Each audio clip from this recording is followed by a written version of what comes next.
कहानी है जर्मनी के एक छोटे से गांव की। इस गांव में बैनर ब्रदर्स ने एक डरावनी परंपरा बना रखी थी। उनके नियम के अनुसार जिस भी लड़की की शादी होती, पहले उसे बैनर ब्रदर्स के पास भेजा जाता।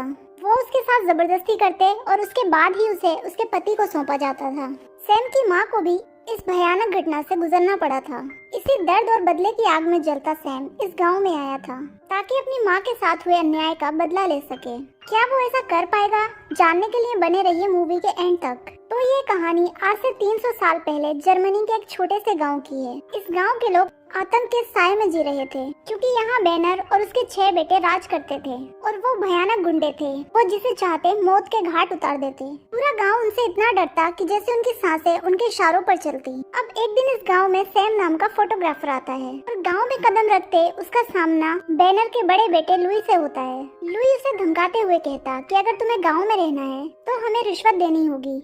सैम शांति से उसे एक पोटली देता है जिसमें सोने के सिक्के होते हैं और लुई से कहता है कि मुझे यहाँ 6 महीने रुकना है। तब लुई उससे कहता है कि तुम्हें यहाँ रहने के लिए हर महीने ऐसी ही एक पोटली देनी होगी। सैम उसकी शर्त मान लेता है और कहता है कि वो घाटियों की तस्वीरें खींचने आया है। लुई शक भरी नजरों से सैम की बातें सुनता है और उसका सामान चेक करने लगता है। इसी बीच लुई का सबसे छोटा भाई फ्रैंक सिक्कों को लेकर अपने फादर बैनर के पास जाता है। बैनर सिक्कों को ध्यान से देखता है और आदेश देता है कि सैम को गांव में रहने दिया जाए। इसके बाद बैनर के बेटे सैम को गांव में एक पुराना घर देते हैं जहां पहले से ही एक बूढ़ी औरत मारिया और उसकी बेटी पोला रहती थी।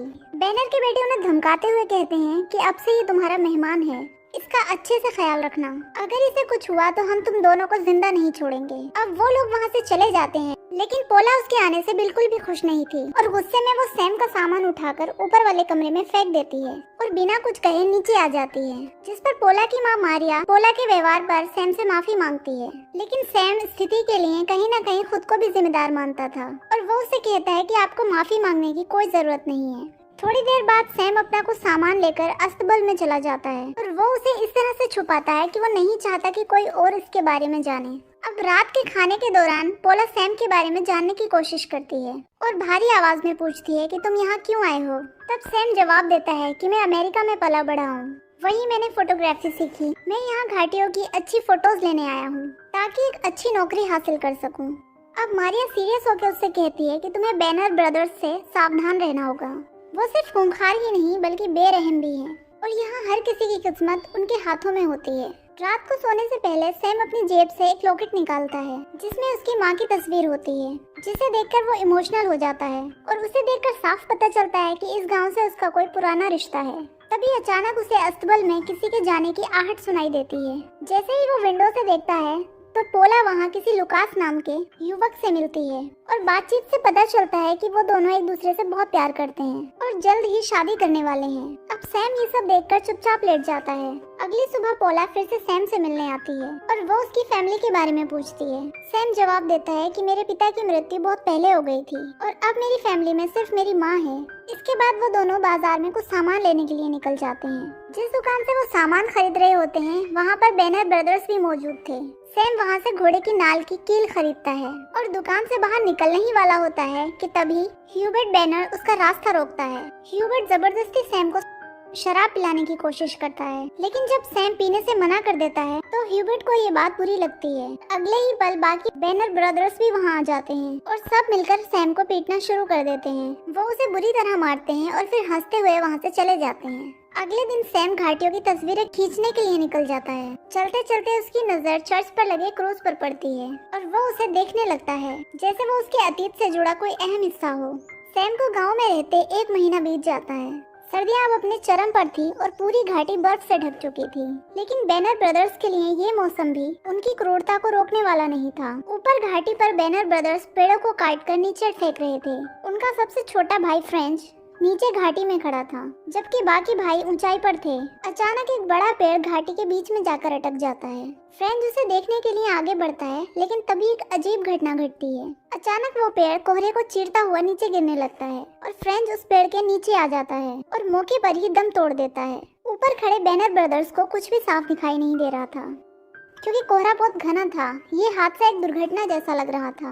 अब रात को गांव का पादरी आता है जो बैनर ब्रदर्स का बेहद करीबी था और वो फ्रेंच की आत्मा की शांति के लिए प्रार्थना करता है लेकिन गांव के बाकी लोग चुप थे। उनकी आंखों में ना आंसू थे ना कोई दुख।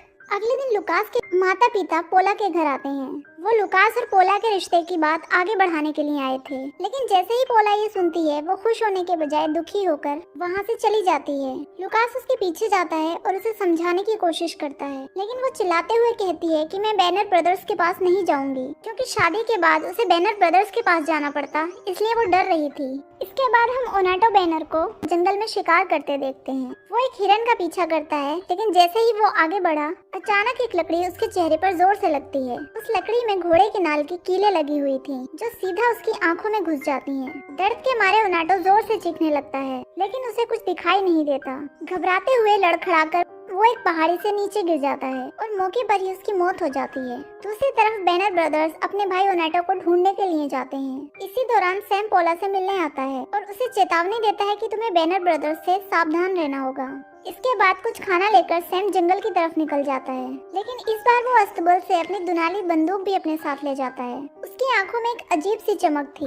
अब शाम को बैनर ब्रदर्स को ओनाटो की लाश मिल जाती है और उनका गुस्सा 7वें आसमान पर था। जब वो ओनाटो को गौर से देखते हैं तब उसकी आंखों के अंदर घुसी वही घोड़े की नाल की कीलें मिलती हैं और अब उन्हें सब समझ आ गया था। इसे मारने वाला कोई और नहीं बल्कि सैम था। अब वो सैम को ढूंढने के लिए निकल पड़ते हैं और पोला के घर में घुस जाते हैं, लेकिन सैम पहले से ही जंगल जा चुका था। कुछ दिन बीत जाते हैं, फिर लुकास और पोला की शादी का दिन आता है।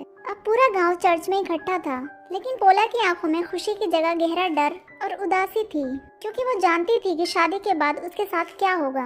और बैनर ब्रदर्स भी उसका बेसब्री से इंतजार कर रहे थे।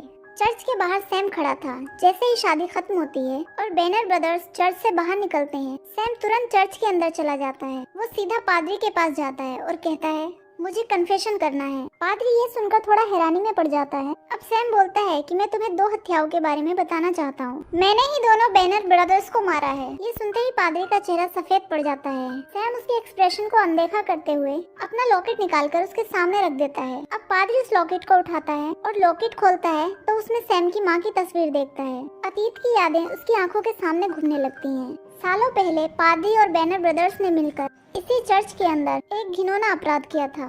सैम की माँ की शादी के बाद उसके पिता ने उसे बैनर ब्रदर्स के पास भेजने से मना कर दिया था, जिसे बैनर ब्रदर्स ने अपनी तौहीन समझा।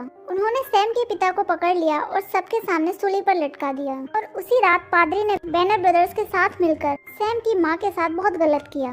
लेकिन जब बैनर ब्रदर्स सैम की माँ को मारने जा रहे थे, तब वो घोड़े पर सवार होकर वहाँ से भाग निकली थी। अब पादरी घबराते हुए लॉकेट को गिरा देता है और सैम को देखने लगता है। सैम की आंखों में गुस्सा और बदले की आग थी। पादरी तभी कुछ कहने ही वाला था कि सैम ने अपनी बंदूक निकाली और उसको मार डाला। शादी की रात पूरे गांव में जश्न का माहौल था। तभी बैनर ब्रदर्स वहां आ जाते हैं और पोला का हाथ पकड़कर उसे जबरदस्ती डांस करने के लिए लाते हैं। पोला की आंखों से आंसू बहने लगते हैं, लेकिन कोई भी उसकी मदद करने की हिम्मत नहीं करता। जब लुकास अपनी मंगेतर को बचाने के लिए आगे बढ़ता है तो बैनर ब्रदर्स उसे बुरी तरह पीट देते हैं। अब वो जबरदस्ती उसे पकड़कर अपने साथ ले जाने लगते हैं। जंगल के रास्ते में उन्हें अब सैम मिलता है, जिसके हाथ में बंदूक थी। वो सीधा बंदूक लुइस बैनर के माथे पर तानकर बोलता है पोला को छोड़ दो। लुइस के पास कोई और चारा नहीं और वो पोला को छोड़ देता है। अब सैम उन चारों भाइयों से कहता है कि अगर तुम मर्द हो तो कल सुबह जंगल में आना, हम वहीं फैसला करेंगे। बैनर ब्रदर्स उसकी चुनौती को स्वीकार कर लेते हैं। अब सैम पोला को वापस लुकास के पास छोड़ देता है और बिना कुछ कहे अंधेरे में गायब हो जाता है। दूसरी ओर बैनर ब्रदर्स रात को अपनी बंदूकें साफ करने लगते हैं। इसी बीच सैम रात को गांव के एक बूढ़े दंपति के पास पहुंचता है। जैसे ही उन्होंने दरवाजा खोला, उनके चेहरे का रंग उड़ गया। सैम ने सिक्कों से भरी थैली निकाली और उसे खाने को कहा, क्योंकि यही वो लोग थे जिन्होंने लालच में आकर बैनर ब्रदर्स की मदद की थी। लेकिन सैम उनकी उम्र का लिहाज करके उन्हें माफ कर देता है। अब बैनर ब्रदर्स अपने घोड़ों पर सवार होकर जंगल में दाखिल हो जाते हैं। दूसरी ओर सैम एक पुरानी झोपड़ी में सो रहा था। तभी घोड़ों के पैरों की आवाज पास आ रही थी और बैनर ब्रदर्स ने अचानक झोपड़ी पर हमला कर दिया और पूरे जंगल में गोलियों की गूंज फैल गई। बैनर ब्रदर्स को लगा कि सैम मर चुका है, लेकिन तभी सैम अंधेरे से निकला और एक गोली चलाई। गोली ह्यूबर्ट के सीने को चीरते हुए पार निकल गई। ये देखते हुए तीनों भाई सहम गए और पेड़ों के पीछे छिपने लगे। तभी सैम दूसरी गोली चलाता है जो रुडोल्फ के पैर में लगती है। अब सिर्फ 2 भाई बचे थे और इस तरह गोलियां चलाते हुए चारों भाई जख्मी हो चुके थे। अब बैनर ब्रदर्स का अंत हो चुका था, लेकिन ये लड़ाई अभी खत्म नहीं हुई थी। अब बारी थी बैनर ब्रदर्स के पिता की और वो सीधा उसके घर चला जाता है। लेकिन सैम को अंदाजा नहीं था कि कोई और भी उसका वेट कर रहा था। जैसे ही सैम उनके घर के पास पहुंचा, एक विशालकाय आदमी हाथ में हथौड़ा लेकर आ गया। वो बैनर ब्रदर्स का 7वां भाई था। अब तक वो छुपा हुआ था और उसने सैम के ऊपर लोहे के हथियार से हमला कर दिया। सैम ने बचने की कोशिश की लेकिन वो बहुत पावरफुल था और सैम बुरी तरह घायल होकर जमीन पर गिर पड़ा। अब वो उसकी हत्या करने ही वाला था कि अचानक एक गोली चली और वो 7वां भाई भी वहीं पर मारा गया। लुकास ने सही समय पर आकर सैम की जान बचा ली थी और अब सैम अपने आखिरी दुश्मन से मिलने के लिए घर के अंदर चला जाता है और वहाँ बूढ़ा बैनर बिस्तर पर लेटा उसका इंतजार कर रहा था। अब सैम ने अपनी माँ की फोटो वाला लॉकेट निकाला और बैनर के पास फेंक दिया। जैसे ही बैनर ने वो तस्वीर देखी उसकी आंखें फैल गईं। उसे सब कुछ याद आ गया और यहाँ पता चलता है कि सैम उसी का नाजायज बेटा है और अपनी माँ को याद करते हुए उसने उस बूढ़े बैनर को भी खत्म कर दिया। सैम 3 हफ्तों तक अपने जख्म से उभरता रहा लेकिन गांव में बैनर के कुछ रिश्तेदार थे जो उसे सजा देने की मांग कर रहे थे, लेकिन वो लड़ने के लिए बहुत कमजोर और बूढ़े थे। सैम ये देखकर समझ गया कि ये गाँव एक बर्बाद समाज का हिस्सा है, इसलिए उसने बिना कुछ कहे हमेशा के लिए वहाँ से जाने का फैसला कर लिया और इस कहानी का भी यहीं पर एंड हो जाता है।